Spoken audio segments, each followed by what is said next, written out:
Good morning. Good morning. Good morning.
Chandrika madam, good morning.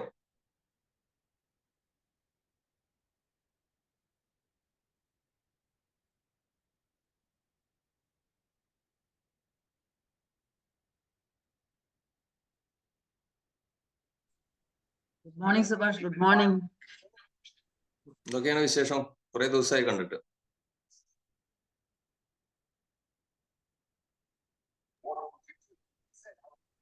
മോള് വന്നിട്ടുണ്ട്. നാളെയാണ് പോകുന്നത്. അതന്നെ വിശേഷം. ഓക്കെ. ശരി.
സ്റ്റാർട്ട് ചെയ്യാം. സ്റ്റാർട്ട് ചെയ്തോ. Good morning to all. The meeting in connection with 7 a.m. morning drive is hereby called to order. Welcome speech by Chairman. ഓരോ പ്രഭാതവും ജീവിതത്തിലെ നല്ല മാറ്റങ്ങൾക്കും തീരുമാനങ്ങൾക്കും പുതിയ പ്രതീക്ഷകൾക്കുമുള്ള തുടക്കമാണ്.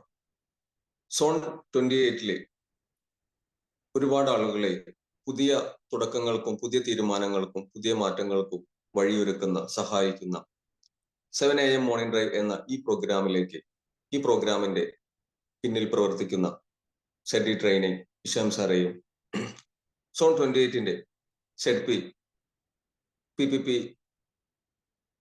ചിത്ര കേസിനെയും ഈ പ്രോഗ്രാമിലേക്ക് സ്വാഗതം ചെയ്തു. അതോടൊപ്പം ഇന്ന് നമ്മോടൊപ്പം ഈ ഒരു ദിവസം സുന്ദരമാക്കാൻ വേണ്ടി നമുക്കുള്ള ആശയങ്ങൾ പകർന്നു തരാൻ ഇവിടെ എത്തിച്ചേർന്നിട്ടുള്ള ജെസി ശ്രീവിദ്യ മേഡത്തെയും ഈ പ്രോഗ്രാമിലേക്ക് സ്വാഗതം ചെയ്യുന്നു. 7 a.m. morning drive online session floor is yours. Srividya madam. Hi, good morning. Happy morning, everyone. Respected Chairman Subhash sir and my dear Hisham sir, thank you so much for this opportunity. Starting every day with a positive note. Happiness drive scheme. Very happy to be a part of this session. So we will directly get on to the session, sir. Yes. Yeah, okay. Yes. I'll just share my screen.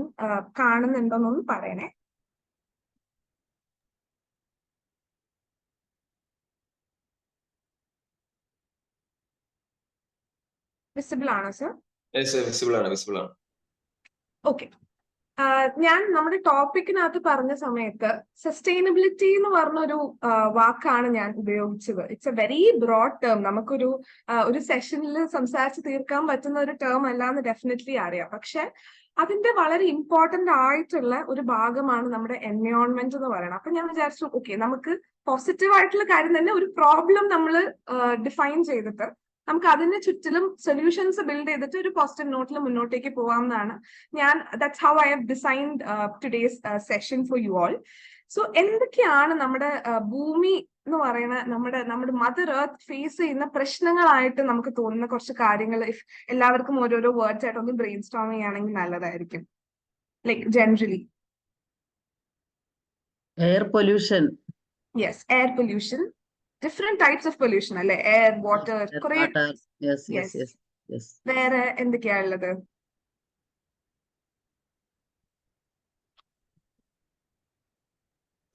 ആവാസ വ്യവസ്ഥയിലേക്കുള്ള മറ്റു ജീവികളുടെ ആവാസ വ്യവസ്ഥയിലേക്കുള്ള മനുഷ്യന്റെ അമിതമായ കടന്നുകയറ്റം.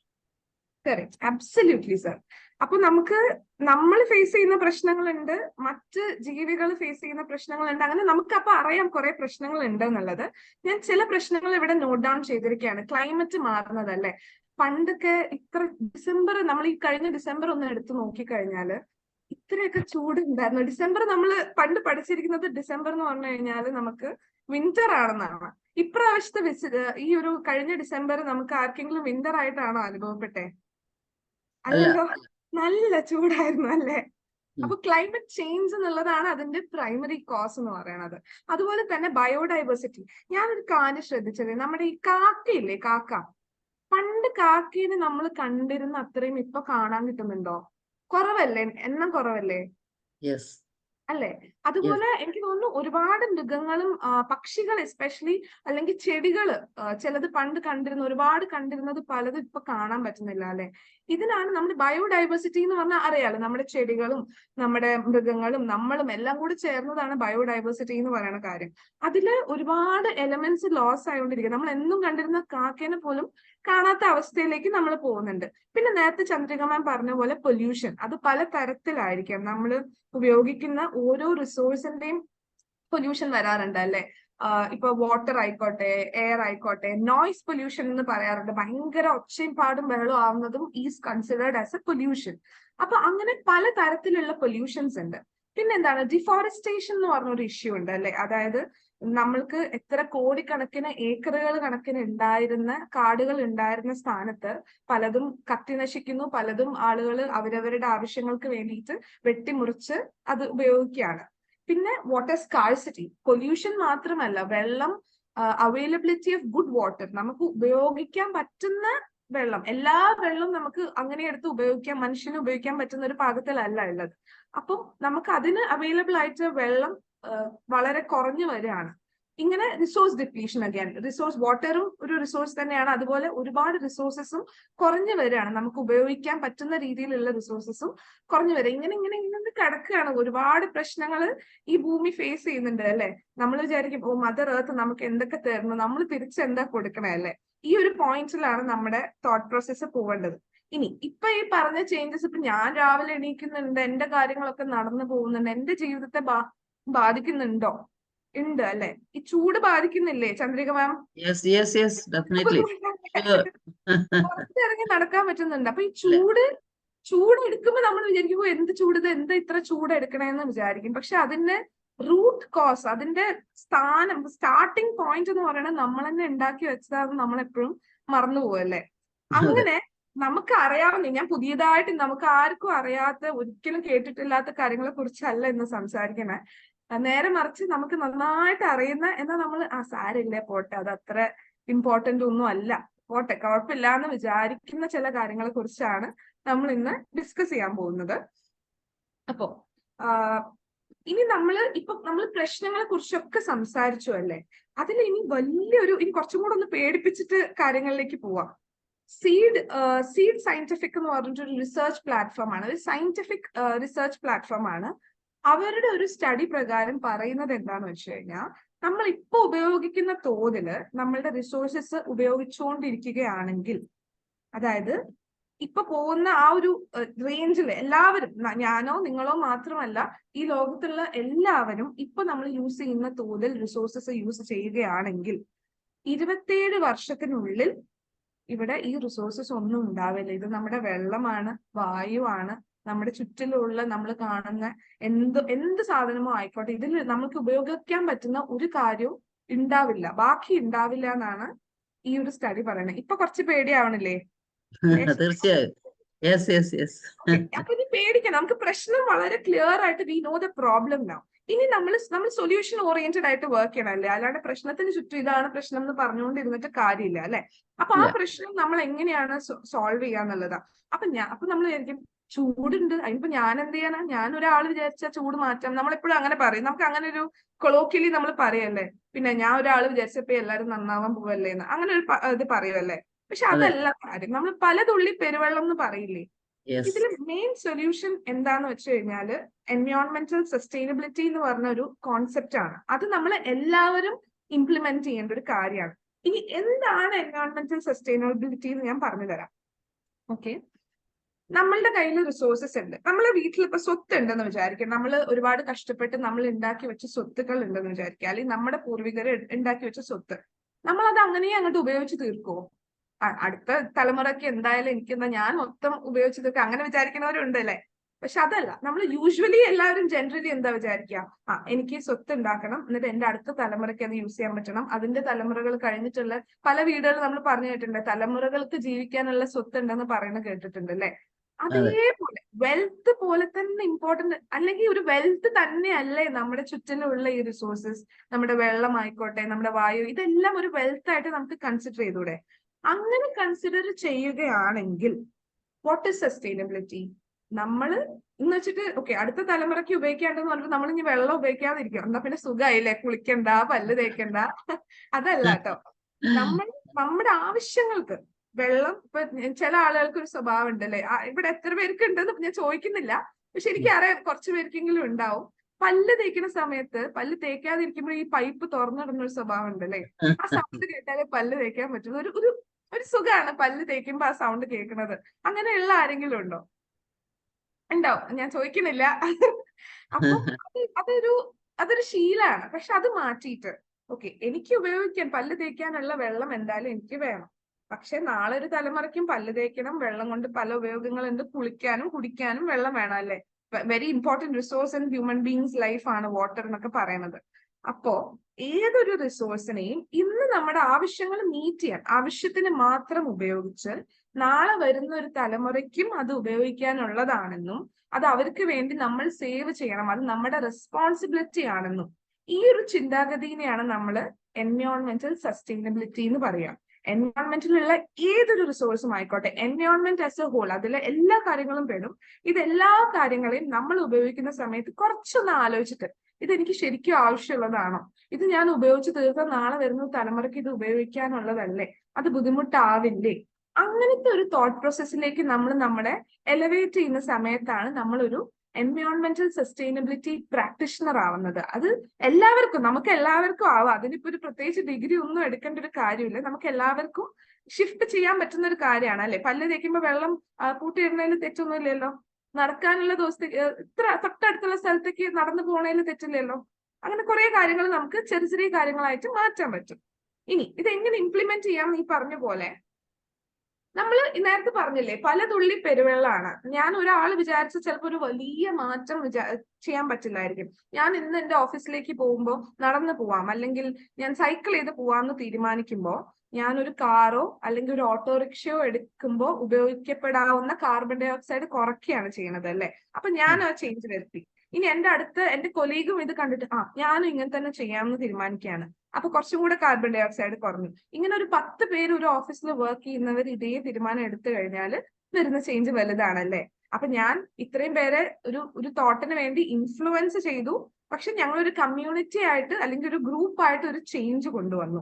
അപ്പൊ ഈ ലോകത്ത് ഇപ്പൊ ഈ ഒരു പ്രശ്നം, ഞാൻ നേരത്തെ പറഞ്ഞ പ്രശ്നങ്ങള് ലോകത്തുള്ള എല്ലാ ഗവൺമെന്റ്സ് ആയിക്കോട്ടെ, ലോകത്തുള്ള എല്ലാ ഓർഗനൈസേഷൻസും റെക്കഗ്നൈസ് ചെയ്തിട്ടുള്ള കാര്യമാണ്. അല്ലാണ്ട് പുതിയ ഒരു പ്രശ്നമൊന്നും അല്ല, ഇത് വർഷങ്ങളായിട്ടുള്ള പ്രശ്നങ്ങളാണല്ലോ. പക്ഷെ അതിന്റെ ഇന്റൻസിറ്റി കൂടി വന്ന സമയത്ത് ഗ്ലോബലി ആണെങ്കിലും കമ്മ്യൂണിറ്റി, ഒരു കളക്റ്റീവ് ആക്ഷൻ, എല്ലാവരും കൂടെ ഒരു ചേഞ്ച് വരുത്തുമ്പോൾ അതിന്റെ പവർ വലുതാണ് അല്ലെ.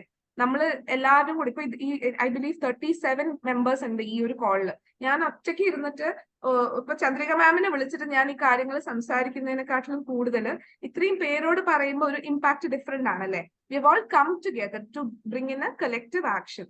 സോ അതിന്റെ ഇന്റൻസിറ്റി അല്ലെങ്കിൽ അതിന്റെ ഒരു ഇമ്പാക്ട് വളരെ വലുതാണ്.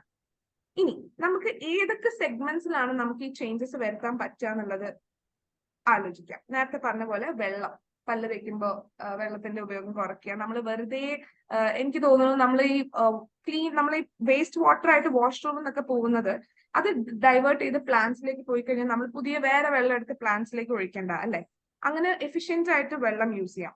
റിന്യൂവബിൾ എനർജി, ഈ പോയിന്റ് പറയുന്ന സമയത്ത് ഇതും അഗൈൻ ഒരു കൺഫൈൻ ചെയ്തിട്ട് ഇന്ന കാര്യം എന്ന് മാത്രം പറയാൻ പറ്റുന്ന ഒരു കാര്യമല്ല. ഇപ്പൊ നമ്മൾ പലരും സോളാർ എനർജിയിലേക്ക് ഷിഫ്റ്റ് ചെയ്യുന്നുണ്ടല്ലേ. സോളാർ എനർജി ക്ലീൻ എനർജിയാണ്, കുറച്ചും കൂടെ നല്ല എനർജിയാണ്, നല്ല സോഴ്സ് ഓഫ് എനർജി ആണെന്ന് നമ്മൾ പറയുന്നുണ്ട്. വിൻഡ് എനർജി, ഇങ്ങനെ പല രീതിയിലും നമ്മളിപ്പം എനർജി യൂസ് ചെയ്യുന്ന സമയത്ത് നമ്മൾ ഷിഫ്റ്റ് ചെയ്യുമ്പോൾ കാർബൺ ഡൈ ഓക്സൈഡിന്റെ എമിഷൻ കുറയ്ക്കുന്ന സമയത്ത് ഒരു ചേഞ്ച് വരുന്നുണ്ട്.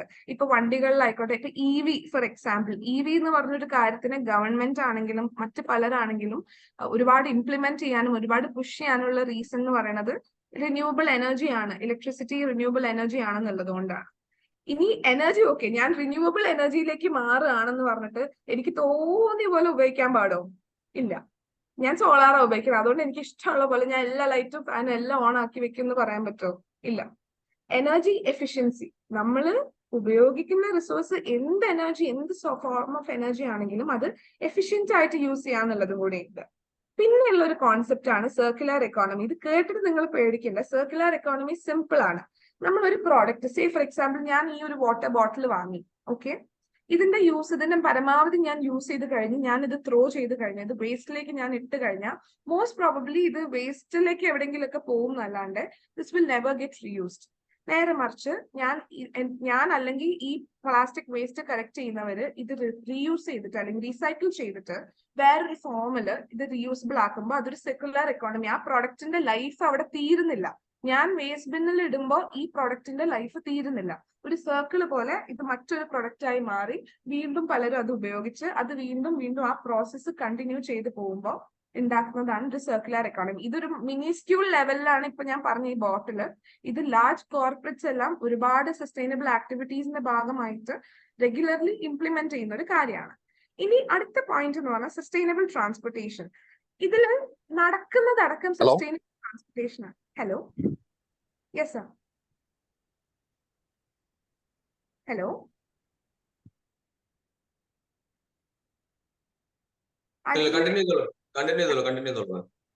Thank you. അപ്പൊ സസ്റ്റൈനബിൾ ട്രാൻസ്പോർട്ടേഷൻ നടക്കുന്നത് പോലും ഇല്ലേ, ശരിക്കും പറഞ്ഞു കഴിഞ്ഞാൽ സസ്റ്റൈനബിൾ മോഡ് ഓഫ് ട്രാൻസ്പോർട്ടേഷൻ ആണ്. നമ്മൾ സൈക്കിൾ ചെയ്യുന്നത്. പിന്നെ ഒരു കാര്യം എന്താ വെച്ചാൽ പബ്ലിക് ട്രാൻസ്പോർട്ട്. നമുക്ക് ഒരു ബസ്സിൽ പോവാൻ ദൂരമുള്ള ഒരു സ്ഥലത്തേക്ക് കാർ എടുക്കണം എന്ന് നിർബന്ധമില്ലാത്തൊരു സ്ഥലത്തേക്ക് ഒരു 10 പേര് ഇൻഡിവിജ്വലി കാറിൽ പോകുന്നതിന്റെ കാർബൺ ഡൈ ഓക്സൈഡ് കൺസിഡർ ചെയ്യുക. ഇപ്പുറത്തെ സൈഡിൽ ആ 10 പേരും ഒരു ബസ് യൂസ് ചെയ്താൽ അല്ലെങ്കിൽ ഒരു ട്രെയിൻ യൂസ് ചെയ്താൽ സേവ് ആവുന്ന amount of carbon dioxide വളരെ വലുതാണല്ലേ. 10 പേര് മതി. അപ്പൊ ആ സസ്റ്റൈനബിൾ ട്രാൻസ്പോർട്ടേഷൻ മോഡ്സിലേക്ക് നമ്മൾ ചൂസ് ചെയ്യുന്ന സമയത്ത് ഒരുപാട് ചേഞ്ച് ഉണ്ടാവും. ഞാൻ ഒരു വർക്കിന്റെ ഭാഗമായിട്ട് നെതർലൻഡ്സ് എന്ന് പറഞ്ഞ കൺട്രി എനിക്ക് ഭയങ്കര ഫാസിനേറ്റിംഗ് ആണ്. കാരണം നെതർലൻഡ്സിൽ മാക്സിമം ആളുകള് സസ്റ്റൈനബിൾ ട്രാൻസ്പോർട്ടേഷൻ യൂസ് ചെയ്യുക. അതായത് ചിലപ്പോൾ വീട്ടിൽ നിന്ന് സൈക്കിൾ ചെയ്തിട്ട് ആ സൈക്കിൾ മെട്രോ സ്റ്റേഷനിൽ കൊണ്ടുവയ്ക്കും.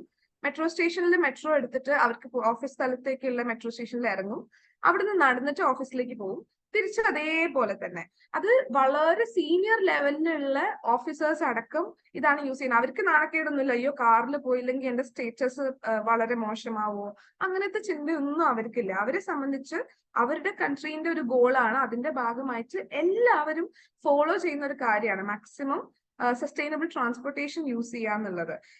അതിന്റെ ഒരു വേറൊരു ഇൻട്രസ്റ്റിംഗ് ഫാക്ട് എന്താണെന്ന് വെച്ച് കഴിഞ്ഞാൽ ഇത്രയും പേര് കൂടുതൽ പേരും സൈക്ലിംഗ് ആണ് അവിടെ പ്രിഫർ ചെയ്യുന്നത്. അതുകൊണ്ട് തന്നെ അവരുടെ ഹാപ്പിനെസ് ഇൻഡെക്സ് കൂടുതൽ. അതൊരു ഭയങ്കര ഇമ്പോർട്ടന്റ് റീസൺ ആണെന്നാണ് പറയപ്പെടുന്നത്. കാരണം അവര് എപ്പോഴും ഫിസിക്കൽ ആക്ടിവിറ്റി വളരെ സ്ട്രോങ് ആണ് എല്ലാവരുടെയും. അപ്പൊ ഹാപ്പിനെസ് ഇൻഡെക്സ് എന്ന് പറയുമ്പോൾ എന്റെയോ അല്ലെങ്കിൽ 1-2 പേരുടെ അല്ലല്ലോ, കലക്റ്റീവ്ലി അവർ ആസ് എ കമ്മ്യൂണിറ്റി അല്ലെങ്കിൽ ആസ് എ കൺട്രി ഹാപ്പിയർ ആണ്. Because they are all physically active because they do cycling, which is at sustainable transportation mode.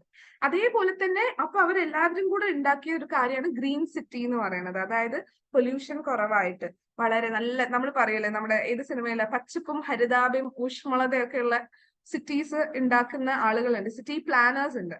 So അതൊക്കെ സസ്റ്റൈനബിൾ ഇനീഷ്യേറ്റീവ്സിന്റെ ഭാഗമാണ്, നമ്മുടെ സസ്റ്റൈനബിൾ പ്രോമിസ് ആണ് അത്. ഇനി മറ്റൊരു രീതിയിൽ ഇനിയും കുറച്ചും കൂടെ ഒരു ലാർജർ സ്കെയിലിൽ, അതായത് ഗ്ലോബൽ ഇന്റർനാഷണൽ ലെവലിൽ എങ്ങനെയാണ് ഇത് ഇംപ്ലിമെന്റ് ചെയ്യുന്നതെന്ന് ഞാൻ പറഞ്ഞു തരാം. ഈ പ്രശ്നങ്ങൾ നമ്മൾ നേരത്തെ സംസാരിച്ച പ്രശ്നങ്ങൾക്ക് പുറമെ ലോകം ഫേസ് ചെയ്യുന്ന ഒരുപാട് പ്രശ്നങ്ങളുണ്ട്. അപ്പം നമ്മുടെ ലോകത്തിന്റെ development as a whole consider ചെയ്യുമ്പോൾ പല കാര്യങ്ങളും പുൾ ബാക്ക് ചെയ്യുന്നുണ്ട്. അതിപ്പോ പവർട്ടി ആയിരിക്കാം, ഫുഡിന്റെ ഇഷ്യൂസ് ആയിരിക്കാം, ഫുഡ് സ്കാർസിറ്റി ആയിരിക്കാം, നല്ല ഫുഡിന്റെ അവൈലബിലിറ്റി ഇല്ലാത്തതായിരിക്കാം, ജെൻഡർ ഇഷ്യൂസ് ആയിരിക്കാം, ഇങ്ങനെ പല ഇഷ്യൂസ് ഉണ്ട്. അപ്പൊ അതൊരു കൺട്രീന്റെ ഗ്രോത്തിനെ ഇങ്ങനെ പുൾ ബാക്ക് ചെയ്യുന്ന കാര്യമാണ്. അപ്പൊ അത് ക്യാൻസൽ ഔട്ട് ചെയ്യാൻ വേണ്ടിയിട്ട് നമ്മുടെ United Nations sustainable development goals ഉണ്ടാക്കിയിട്ടുണ്ട്. ആ ഗോൾസ് ആണ് നിങ്ങൾ ഇപ്പൊ സ്ക്രീനിൽ കണ്ടുകൊണ്ടിരിക്കുന്നത്. ഇതിൽ ഇഫ് യു ക്യാൻ നോട്ടീസ് 1, 2, 3, 4, 5 ഈ ഇത്രയും ഗോൾസിനകത്ത് 5 ഗോൾസ് നമ്മുടെ എൻവയോൺമെന്റ് റിലേറ്റഡ് ആണ്. അത് വാട്ടർ റിലേറ്റഡ് ആണ്, അതില് ക്ലൈമറ്റ് ആക്ഷൻ ഉണ്ട്, നമ്മുടെ സീ വാട്ടർ അല്ലെങ്കിൽ ബയോഡൈവേഴ്സിറ്റിയുടെ ഭാഗമായിട്ടുള്ള വാട്ടർ ആനിമൽസിനെ സേവ് ചെയ്യാനുള്ളതുണ്ട്, അതുപോലെ ലൈഫ് ഓൺ ലാൻഡ് സേഫ് ആക്കാനുള്ളതുണ്ട്. So now you understand the impact അല്ല, അല്ലെങ്കിൽ അതിന്റെ ഒരു സ്കെയിൽ മനസ്സിലാവുന്നുണ്ടോ? കാരണം UN പോലത്തെ വളരെ വലിയ ഒരു ഓർഗനൈസേഷൻ, ഗ്ലോബൽ ഓർഗനൈസേഷന്റെ ഗോൾസിന്റെ ഭാഗമായിട്ടുള്ളതിൽ 5 ഗോൾസ് പ്രൈമറിലി സസ്റ്റൈനബിൾ എൻവയോൺമെന്റൽ സസ്റ്റൈനബിലിറ്റി ആണ് ഫോക്കസ് ചെയ്യുന്നത്. ഇനി ഗ്രീൻ ടെക്നോളജീസ് അഡോപ്റ്റ് ചെയ്യുക എന്നുള്ളത് again it's a very important part. Green technology പറഞ്ഞാൽ നമ്മൾ ഈ LED ബൾബ് എടുക്കുന്നത് തൊട്ടിട്ട് വലിയ പവർ പ്ലാന്റ്സ്, റിന്യൂവബിൾ എനർജി നേരത്തെ പറഞ്ഞ പോലെ renewable energy power plants implement ചെയ്യുന്നത് വരെ it is very like it's all green technology. നമുക്ക് പൊല്യൂഷൻ കുറയ്ക്കുന്ന രീതിയിലുള്ള എന്ത് ടെക്നോളജിക്കൽ കാര്യമാണെങ്കിലും അത് ഗ്രീൻ ടെക്നോളജിയിൽ വരും. സോ നമുക്ക് ഇറ്റ്സ് നോട്ട് വെരി ഡിഫിക്കൾട്ട് അല്ലെ, ഒരു LED ബൾബ് വാങ്ങുന്നത് വലിയ ബുദ്ധിമുട്ടുള്ള ഒരു കാര്യമാണ്. നമുക്ക് ചിലപ്പോൾ ഒരു റിന്യൂവബിൾ എനർജി പവർ പ്ലാന്റ് ഒന്ന് സ്റ്റാർട്ട് ചെയ്യാൻ എല്ലാവർക്കും പറ്റണമെന്നില്ല, പക്ഷെ നമുക്കൊരു LED ബൾബ് യൂസ് ചെയ്യുന്നത് പോസിബിൾ ആയിട്ടുള്ള ഒരു കാര്യമാണ്. അപ്പം അങ്ങനത്തെ മിനിസ്ക്യൂൾ ചേഞ്ചസ് വരുന്ന സമയത്താണ് നമ്മുടെ ആ ഒരു നേരത്തെ പറഞ്ഞ പോലെ കമ്മ്യൂണിറ്റി ഒരു ഫോം ആവുന്നത്. നമ്മൾ എല്ലാവരും ഇപ്പൊ ഈ കോളിലുള്ള 42 പേരും ഇന്നത്തെ ഒരു ദിവസം നിങ്ങൾ എടുക്കുക, ഇതിൽ ഓരോ മൊമെന്റും നിങ്ങൾ ജീവിക്കുന്ന സമയത്ത് ഇത് എനിക്ക് ആവശ്യമുള്ളതാണ്, ഇത് ഞാൻ യൂസ് ചെയ്യേണ്ട ഒരു റിസോഴ്സ് ആണോ എന്ന് ആലോചിച്ചിട്ട് ഒരു മൊമെന്റ് ഒന്ന് ആലോചിച്ചിട്ട് ഇന്നത്തെ ഒരു കോൺഷ്യസ് ആയിട്ട് ഇന്നത്തെ ദിവസം ഒന്ന് മൂവ് ചെയ്ത് കഴിഞ്ഞാൽ ഐ എം ഷുവർ നിങ്ങൾ ഒരുപാട് കാര്യങ്ങൾ നിങ്ങളുടെ ഡെയിലി ലൈഫ് പ്രാക്ടീസിൽ തന്നെ ഓക്കെ ഞാൻ വെറുതെ യൂസ് ചെയ്യുന്ന ചില സാധനങ്ങൾ ഉണ്ടെന്ന് നിങ്ങൾക്ക് തിരിച്ചറിയാൻ പറ്റും. ഇനി നമ്മൾ ഇതിന്റെ ബോട്ടം ലൈൻ പ്രിൻസിപ്പിൾസ് ആയിട്ട് സസ്റ്റൈനബിലിറ്റി നമുക്ക് പ്രാക്ടീസ് ചെയ്യാം. ഇപ്പം നേരത്തെ പറഞ്ഞ പോലെ ഗവൺമെന്റ് ലെവലിൽ, ഇന്റർനാഷണൽ ലെവലിൽ പല ഗവൺമെന്റ്സും എടുക്കുന്നുണ്ട്, നാഷണൽ ഗവൺമെന്റ്സ് ചൂസ് ചെയ്യുന്നുണ്ട്. അതുപോലെ തന്നെ നമുക്ക് ഏറ്റവും ലോ ലൈങ് എലമെന്റ് എന്താ, നമ്മളാണല്ലേ. നമ്മൾ എല്ലാവരും ചേരുമ്പോഴാണ് ഒരു കമ്മ്യൂണിറ്റി ആവുന്നത്. കുറെ കമ്മ്യൂണിറ്റീസ് ചേർന്നിട്ടൊരു ഇപ്പൊ നമ്മുടെ യൂണിറ്റ്സ് ആയിട്ടുള്ള സ്റ്റേറ്റ് ആയിക്കോട്ടെ, district, state, country, like Asia എന്ന് പറയുന്ന ഒരു കോൺസെപ്റ്റിലാണെങ്കിൽ പോലും നമ്മൾ ഗ്രോ ചെയ്ത് വരുമ്പോൾ it all starts from you, it all starts from each one of us. അപ്പൊ നമ്മൾ കുഞ്ഞു കുഞ്ഞു ചേഞ്ചസ് വരുത്തുന്ന സമയത്ത് collectively it's a huge change. Now how can we, what are the basic principles of implementing sustainability? Reduce, കുറയ്ക്കാം, നേരത്തെ പറഞ്ഞ പോലെ ആവശ്യമില്ലെങ്കിൽ ഒഴിവാക്കാം, വെറുതെ എന്തിനാ ഇപ്പൊ എല്ലാം കൂടെ ഉപയോഗിച്ചിട്ടല്ലേ. അത് ഒന്ന്. രണ്ട്, റീയൂസ്. ചില സാധനങ്ങൾ നമുക്കൊരു വിചാരമുണ്ട്, നമ്മൾ പെന്നൊക്കെ ചെറിയൊരു ചേഞ്ച് പറയുകയാണെങ്കിൽ നമ്മളൊരു സാധാരണ പെൻ അത് എഴുതി നമ്മൾ ഉപയോഗിച്ച് കഴിഞ്ഞു, അതിൽ ഇങ്ക് കഴിഞ്ഞു, നേരെ പുതിയ പെന്ന് വാങ്ങുക, എഴുതുക, അതാണ് നമ്മളെ യൂഷ്വൽ പ്രക്രിയ. റീഫിൽസ് അവൈലബിൾ ആണല്ലേ മാർക്കറ്റിൽ. എല്ലാ പെൻ മാനുഫാക്ചറേഴ്സും ഏറെക്കുറെ ഇപ്പൊ ടെക്നോട്ടിക് ഒക്കെ പോലത്തെ മാനുഫാക്ചറേഴ്സ് ഡെഫിനറ്റ് ആയിട്ടും റീഫിൽസ് അവൈലബിൾ ആണ്. പക്ഷെ നമ്മൾ എപ്പോഴും ഇനിയിപ്പോ അത് എടുക്കണം, ആ ഒരു ഓപ്ഷൻ, ആ പെന്ന് കേട് വരുന്നവരെ അത് റീയൂസ് ചെയ്തുകൊണ്ടിരുന്നു കഴിഞ്ഞാൽ അത്രയും പ്ലാസ്റ്റിക് നമുക്ക് ലാഭമല്ലേ. ഒബ്വിയസ്ലി കമ്പനീസ് ഉണ്ടാക്കിക്കൊണ്ടിരിക്കും, പക്ഷെ ഡിമാൻഡ് കുറയുമ്പോൾ they will also reduce there production. പിന്നെന്താണ്, റീസൈക്കിൾ ചെയ്യുക. ഇപ്പം ഒരുപാട് ഓർഗനൈസേഷൻസ് മുന്നോട്ട് വന്നിട്ടുണ്ട് റീസൈക്ലിംഗ് ഇനീഷ്യേറ്റീവ്സ് ആയിട്ട്, അല്ലെങ്കിൽ അപ്സൈക്ലിംഗ് ഇനീഷ്യേറ്റീവ്സ് ആയിട്ട്, വേർ അവര് പ്ലാസ്റ്റിക് ആയിക്കോട്ടെ അങ്ങനത്തെ സാധനങ്ങൾ കളക്ട് ചെയ്തിട്ട് അത് റീസൈക്കിൾ ചെയ്തിട്ട് ബെറ്റർ പ്രോഡക്ട്സ് ആക്കുന്ന ഒരുപാട് സിറ്റുവേഷൻസ് നമ്മൾ കാണാറുണ്ട്. അതെനിക്ക് തോന്നുന്നു പല ഫെയറുകളിലാണെങ്കിലും പല ഇവന്റ്സിലാണെങ്കിലും നമ്മൾ കാണാണ്. ഈ 3 principle, the 3R principle, reduce, reuse and recycle, ഈ 3Rs നമ്മൾ ഇങ്ങനെ കളക്റ്റീവ്ലി ഇങ്ങനെ കൊണ്ടു നടക്കുമ്പോഴാണ് ഇതിന്റെ ഒരു വലിയ ചേഞ്ച്, ഒരു ലാർജർ പിക്ചർ നമുക്ക് കാണാൻ പറ്റുക. അല്ലാണ്ട് ഞാൻ ഇതേ ഒന്നേ ചെയ്യുള്ളൂ, okay fine, to start with ഇതിലൊന്ന് ചെയ്താൽ മതി, പിന്നെ രണ്ടാമത്തതും കൂടി ഇംപ്ലിമെന്റ് ചെയ്യാം, മൂന്നാമത്തെയും കൂടി ഇംപ്ലിമെന്റ് ചെയ്യാം, അങ്ങനെ കളക്റ്റീവ്ലി നമ്മളൊരു ആക്ഷൻ എടുക്കുമ്പോഴാണ് ഇതിലൊരു വലിയ ചേഞ്ച്, ഈ ഭൂമിയിൽ തന്നെ ഒരു വലിയ ചേഞ്ച് നമുക്ക് ഓരോരുത്തർക്കും ഇനീഷ്യേറ്റ് ചെയ്യാൻ പറ്റുന്നത്. ഇനി നമ്മളൊരു പാട്ട് കേട്ടിട്ടുണ്ട് അല്ലെ, ഇനി വരുന്നൊരു തലമുറയ്ക്ക് ഇവിടെ വാസം സാധ്യമോ, മലിനമായ ജലാശയം, അതിമലിനമായൊരു ഭൂമിയും. ഇനി വരുന്ന ഒരു തലമുറയ്ക്ക് ഇവിടെ വാസം സാധ്യമാണോ എന്ന് ചോദിച്ചു കഴിഞ്ഞാൽ അതിനുള്ള ഉത്തരം നമ്മുടെ എല്ലാവരുടെയും കയ്യിലാണ്, അതിനുള്ള കീ ഉള്ളത്. നമുക്ക് എല്ലാവർക്കും ആ ഒരു ചേഞ്ച് ക്രിയേറ്റ് ചെയ്യാൻ പറ്റും. അത് മിനിസ്ക്യൂൾ ലെവലിൽ എങ്ങനെ ചേഞ്ച് ക്രിയേറ്റ് ചെയ്യാം എന്നുള്ളതിന്റെ ഒരു പെർസ്പെക്റ്റീവ് ആണ് ഞാൻ ഇവിടെ ഷെയർ ചെയ്തത്. I want to conclude my session with a very famous quote by Mahatma Gandhi, which says, "The world has enough for everyone's need, but not for everyone's greed." എല്ലാവരുടെയും ആവശ്യങ്ങൾക്കുള്ള resources ഇഷ്ടം പോലെ ഈ ഭൂമിയിലുണ്ട്, പക്ഷെ നമ്മുടെ ഗ്രീഡ് മീറ്റ് ചെയ്യാനുള്ള resources നമ്മുടെ ഭൂമിക്ക് unfortunately ഇല്ല. അതൊരു തെറ്റല്ലല്ലോ അല്ലെ, നമുക്ക് എന്തൊക്കെ ഈ ഭൂമി. അപ്പം ഹോപ്പ്ഫുള്ളി ഇനി ഈ സെഷൻ കഴിഞ്ഞിട്ട് ഇപ്പൊ ഇതിലുള്ള 40 പേരാണെങ്കിലും നമുക്ക് എല്ലാവർക്കും ഒരു മൈന്യൂട്ട് ചേഞ്ചസ് വരുത്താം അല്ലേ? പോസിബിൾ അല്ലേ? പോസിബിൾ ആണ്. Thank you ma'am, thank you for your support. അപ്പോ തീർച്ചയായിട്ടും നമുക്ക് എല്ലാവർക്കും ഒരു happy day and happy future ahead, sustainable day and sustainable future എല്ലാവർക്കും വിഷ് ചെയ്തുകൊണ്ട് I would like to wind up my session. Thank you so much. Srividya madam, ഈ ഭൂമി നമ്മുടെ മാത്രമല്ല എന്നും വരുന്ന തലമുറയ്ക്ക് വേണ്ടി മാറ്റിവെക്കണം, അത് മാത്രമല്ല മനുഷ്യന്റെ മാത്രമല്ല ഈ മറ്റു ജീവജാലങ്ങളുടെ കൂടിയാണ് ഈ ഭൂമി എന്ന് എല്ലാവർക്കും അറിയാമെങ്കിലും ഈ ഒരു ദിവസം, ഈ ഒരു രാവിലെ അത് ഓർമ്മപ്പെടുത്തി, ഭൂമിയുടെ അവകാശികൾ എന്ന് പറഞ്ഞ നമ്മളെ മാത്രമല്ല എന്ന് ഓർമ്മപ്പെടുത്തിയ ആ ഒരു സെഷന് വളരെ ഹൃദയം നിറഞ്ഞ നന്ദി. അതോടൊപ്പം തന്നെ സെഷൻ വളരെ മനോഹരമായിരുന്നു, അതിലേറെ മനോഹരമായിരുന്നു പാട്ട്. Okay, open four feedback. നമ്മളെ ഭൂമി നമ്മുടെ അവകാശം, നമ്മളെല്ലാവരുടെയും അവകാശം എന്ന് മാത്രമല്ല, നമുക്ക് എല്ലാവർക്കും ജീവിക്കാനുള്ള അവകാശവും, മോള് പറഞ്ഞ പോലെ ആക്ച്വലി പറഞ്ഞ എല്ലാ റിസോഴ്സസും ഇവിടെ ഉണ്ട്. നമ്മൾ ഗ്രീഡി ആവുമ്പോഴാണ് എല്ലാം Exactly. വെട്ടിപ്പിടിച്ച് ഒന്നിച്ച് കുറെ കൂട്ടി വെക്കുക, അവനവന് മാത്രമുള്ളത് എന്നുള്ളത്. അതായത് ഐ എന്നുള്ള കൺസെപ്റ്റ് മാറ്റി വി എന്നുള്ള കൺസെപ്റ്റിലേക്ക് നമ്മൾ മൂവ് ചെയ്യുകയാണെങ്കിൽ Absolutely. Everything will be all right. Everything will be all right. And Absolutely. നമ്മൾ ജീവിക്കുന്ന ഈ ഒരു ഭൂമിയെ നമുക്ക് രക്ഷിച്ചെടുക്കാൻ വേറെ ഒന്നും വേണമെന്നില്ല. അത് തന്നെ നമ്മളുടെ ഓരോരുത്തരുടെയും ജസ്റ്റ് ഒരു ആറ്റിറ്റ്യൂഡ്, ഐ എന്ന ആറ്റിറ്റ്യൂഡ് ഒന്ന് മാറ്റി വി എന്ന ആറ്റിറ്റ്യൂഡിലേക്ക് മാത്രം വന്നു കഴിഞ്ഞാൽ രക്ഷിക്കാവുന്നേ ഉള്ളൂ ഈ ഭൂമിയെ, ഈ ലോകത്തെ ഒക്കെ. Absolutely. എനിവേ നമുക്ക് എല്ലാവർക്കും അതിന് പറ്റിയ നമ്മൾ പറഞ്ഞ രീതിയിലുള്ള ഏതെങ്കിലും ഒന്നിൽ സ്റ്റാർട്ട് ചെയ്തിട്ട് നമുക്ക് എല്ലാ കാര്യങ്ങളും അതുപോലെ energy saved is energy generated എന്ന് പറയും. നമുക്ക് എത്രത്തോളം നമ്മൾ ലൈറ്റ് ഒക്കെ യൂസ് ചെയ്യുന്ന നമ്മൾ ഓരോ വീടുകളിൽ കാണുമ്പോൾ നമുക്ക് ഭയങ്കര സങ്കടം തോന്നും. വീടുകളിൽ മാത്രമല്ല, ഗവൺമെന്റ് അതോറിറ്റീസും പുറത്തൊക്കെ നമ്മൾ ഇറങ്ങിക്കഴിഞ്ഞാൽ 6 മണിയൊക്കെ കഴിഞ്ഞാൽ നല്ല 6-6:30 ആവുന്ന സമയത്ത് എന്ന് പറഞ്ഞാൽ വളരെ എന്താ പറയാ, പിന്നെ ലൈറ്റ് ഒന്നും ആവശ്യമില്ല. പക്ഷെ എല്ലാ സ്ട്രീറ്റ് ലൈറ്റുകളെല്ലാം ഇങ്ങനെ കത്തി നിൽക്കുന്നത് പലപ്പോഴും കണ്ടിട്ട് എനിക്ക് എപ്പോഴും തോന്നാറുണ്ട്. ഈ ഒരു സെന്റൻസ് എന്റെ മനസ്സിലേക്ക് കയറി കൂടി അന്ന് തൊട്ടിട്ട്. Energy saved is energy generated. So അതുപോലെ നമ്മളെല്ലാരും അങ്ങനെ ചിന്തിക്കുകയാണെങ്കിൽ, അതുപോലെ സൈക്ലിങ്, ഇങ്ങനെ ഒരുപാട് കാര്യങ്ങൾ നമുക്ക് മുന്നോട്ട് വെക്കാൻ പറ്റും. അതുപോലെ നമ്മൾ ഒരു കാറിൽ ഒരാള് സഞ്ചരിക്കുന്നത് എത്രയോ കണ്ടിട്ടുണ്ട് അല്ലെ, 10-100 കാറുകൾ റോഡിലേക്ക് വരുന്നു.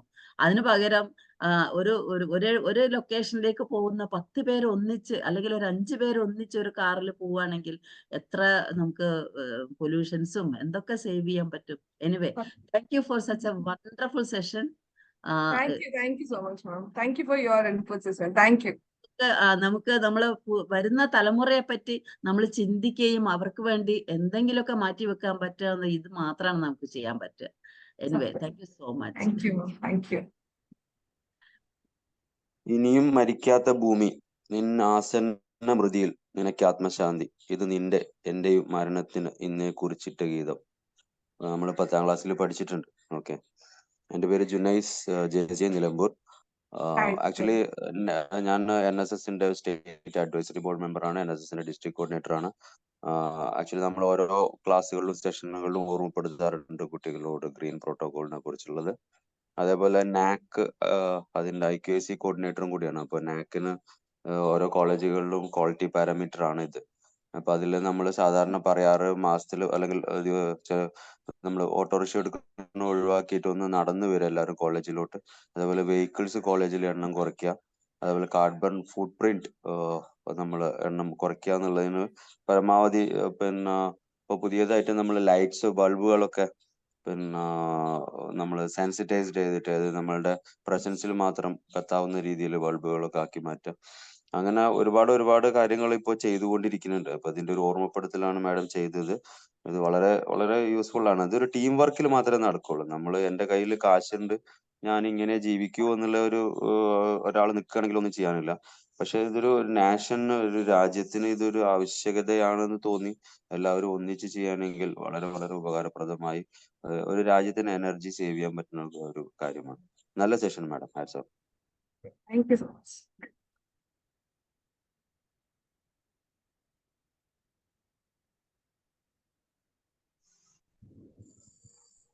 Hello, ma'am. Good morning. Good morning. Son 19 ആണ്. ഞാനും ഡോക്ടറും ഒന്നിച്ച് ZWS കഴിഞ്ഞതാണ്. അപ്പൊ ഡോക്ടർക്കൊരു വലിയ ഹായ്. എപ്പോഴും നമ്മൾ ഈ ഡിസംബർ മാം ആദ്യം പറഞ്ഞു തുടങ്ങിയതുപോലെ ഡിസംബറൊക്കെ വരുമ്പോ നമ്മളെപ്പോഴും വിചാരിക്കും മാവ് പൂക്കുന്നതും കശുമാവ് പൂക്കുന്നതും ഒക്കെ ആ സമയത്തല്ലേ. പക്ഷെ ഇപ്പോ കാലാവസ്ഥ മൊത്തം മാറി. ഈ സമയത്തൊക്കെ ശരിക്കും മാങ്ങ ഉണ്ടാവുന്ന സമയമാണ്, ഫെബ്രുവരിയിലാകുമ്പോഴത്തേക്ക്.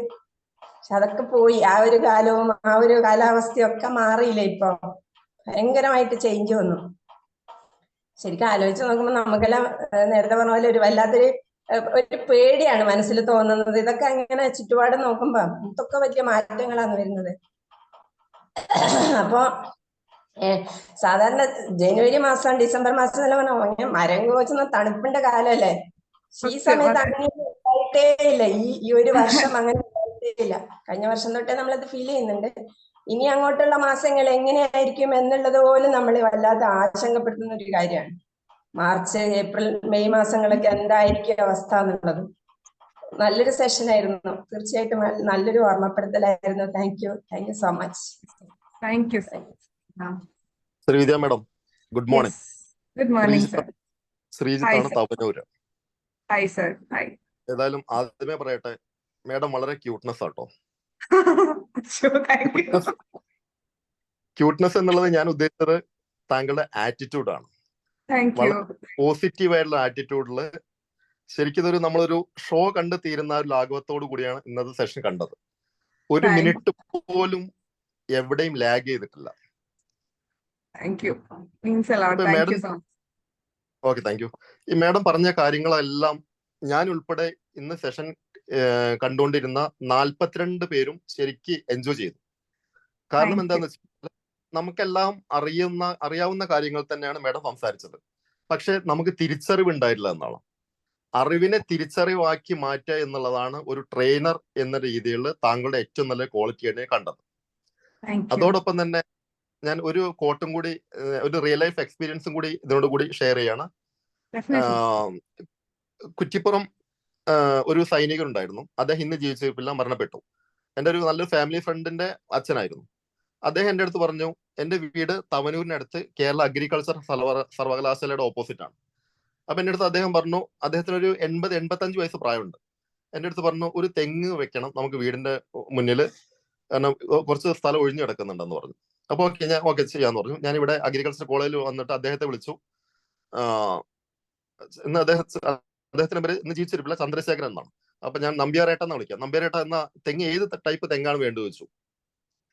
അപ്പൊ എന്നോട് പറഞ്ഞു നാടൻ മതി പറഞ്ഞു. അപ്പൊ ഞാൻ പറഞ്ഞു, അല്ല നാടൻ വേണ്ട, നമുക്ക് ഹൈബ്രിഡ് എടുത്താലോ എന്ന് വെച്ചു. ഞാൻ കണക്കൂട്ടിയത് ഒരു 2-3 വർഷം കൊണ്ട് കായ്ക്കും, എന്നാൽ അത് അദ്ദേഹത്തിന് തന്നെ ഉപകാരപ്പെടും. അദ്ദേഹത്തിന്റെ ഏജ് വെച്ച് ഞാൻ കുറച്ച് ഫോർവേഡ് ആയിട്ടാണ് ചിന്തിച്ചത്.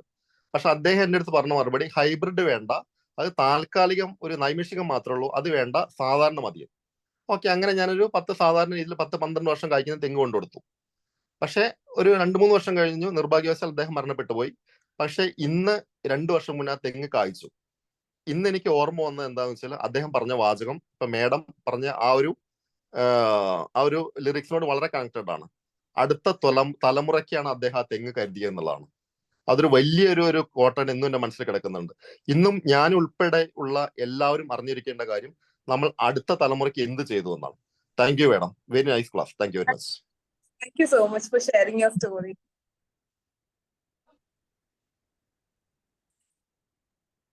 Congratulations, Srividya ma'am. Soumya Suresh from JC Nenmara. Hi. തീർച്ചയായിട്ടും വളരെ മറ്റേ ക്യൂട്ട്നെസ് എന്ന് പറയുമ്പോൾ ക്യൂട്ട്നെസ് ഓവർലോഡഡ്, വളരെ സ്റ്റാർട്ടിങ് ടു എൻഡ് വളരെ പ്ലസന്റ് ആയിട്ട്, എന്നാൽ നമുക്ക് വേണ്ട കാര്യങ്ങളെല്ലാം ഒരു ഓർമ്മപ്പെടുത്തലായിട്ടാണ് ഇന്നത്തെ സെഷനെ കരുതുന്നത്. ഇപ്പൊ ഇത് പറഞ്ഞപ്പോ നമ്മുടെ JC നെന്മാരുടെ ഇൻസലേഷൻ, നമ്മളൊരു സല്യൂട്ട് ദ സൈലന്റ് വർക്കർ എന്ന് പറയുന്നത് ഒരു മഹത് വ്യക്തിത്വത്തിനെയാണ് ആദരിച്ചത്. അദ്ദേഹം ഒരു ഗവൺമെന്റ് എംപ്ലോയി ആണ്. അദ്ദേഹം രാവിലെയും വൈകിട്ടും അദ്ദേഹം ജോലിക്ക് പോകുന്ന സ്ഥലത്ത് റോഡ് സൈഡില് അലോട്ടഡ് ആയിട്ടുള്ള പ്ലേസുകളിൽ തൈകൾ വെക്കുകയും അതിന് പ്രൊട്ടക്ഷൻ കൊടുത്തുകൊണ്ട് ആ തൈ സ്വന്തമായിട്ട് ഒരുവിധം ആവുന്നവരെ അതിന് വെള്ളം ഒഴിക്കുക, പരിപാലിക്കുക, കണ്ടിന്യൂസ് ചെയ്തു വരുന്ന ഒരു വ്യക്തിത്വത്തെയാണ് നമ്മൾ ഈ വർഷം ആദരിച്ചത്. അപ്പോ അവരുടെ വൈഫ് പറയാണ്, കുറച്ച് സമയം പോലും വെറുതെ ഇരിക്കില്ല, എപ്പോഴും എന്തെങ്കിലും ചെയ്തുകൊണ്ടേ ഇരിക്കുന്ന ഒരു വ്യക്തിത്വമാണ്. അതായത് അദ്ദേഹത്തിന് വേണ്ടിയാണോ എന്ന് ചോദിച്ചാൽ ഒരുപക്ഷെ അല്ല, എന്നാൽ അദ്ദേഹത്തിന് കിട്ടുന്ന ഒരു സന്തോഷം അതിൽ നിന്നാണ്. അപ്പോ നമുക്ക് ഓരോരുത്തർക്കും നമ്മുടെ ഒരു പാർട്ട് എന്ന രീതിയിൽ ഈ പറഞ്ഞ പോലെ ചെറിയ ചെറിയ ഇനീഷ്യേഷൻ എടുത്ത് നമുക്ക് വലിയ മാറ്റങ്ങൾ നമ്മുടെ തലമുറയ്ക്ക് വേണ്ടി ചെയ്യണം എന്നുള്ള ഒരു മികച്ച session. Thank U, thanks a lot. Thank you so much, ma'am. I request Zone Coordinator Cyril Baby to propose vote of thanks. Thank you, Chairman, for this privilege. ഇനി വരുന്ന തലമുറയ്ക്ക് ഇവിടെ വാസം യോഗ്യമോ എന്ന ചോദ്യത്തിന് എല്ലാവർക്കും വലിയ ഉത്തരം നൽകിയ HGF ശ്രീവിദ്യ മാഡത്തിന് സോണിന്റെ എല്ലാവിധ നന്ദിയും അറിയിക്കുന്നു. കേൾക്കുന്നുണ്ടല്ലോ അല്ലേ? കേൾക്കുന്നുണ്ട്. അതുപോലെ തന്നെ ഇന്നത്തെ ഈ ഒരു പ്രോഗ്രാം വളരെ മനോഹരമായി, കഴിഞ്ഞ പ്രോഗ്രാമുകളെല്ലാം ഇത്ര മനോഹരമായി ചെയർ ചെയ്യുന്ന JFM സുഭാഷ് നായരെ ഇന്നും ഈ ഒരു പ്രോഗ്രാമിന് എല്ലാവിധ നന്ദി അറിയിക്കുകയാണ്. അതുപോലെ തന്നെ ഈ ഒരു പ്രോഗ്രാം 3 മാസത്തേക്ക് അടുക്കുകയാണ്. വളരെ ഗംഭീരമായി കോർഡിനേറ്റ് ചെയ്ത് കൊണ്ടുപോകുന്ന zone coordinator training doctor Hisham Haider സാറിനെ എല്ലാവിധ നന്ദിയും അറിയിക്കുന്നു.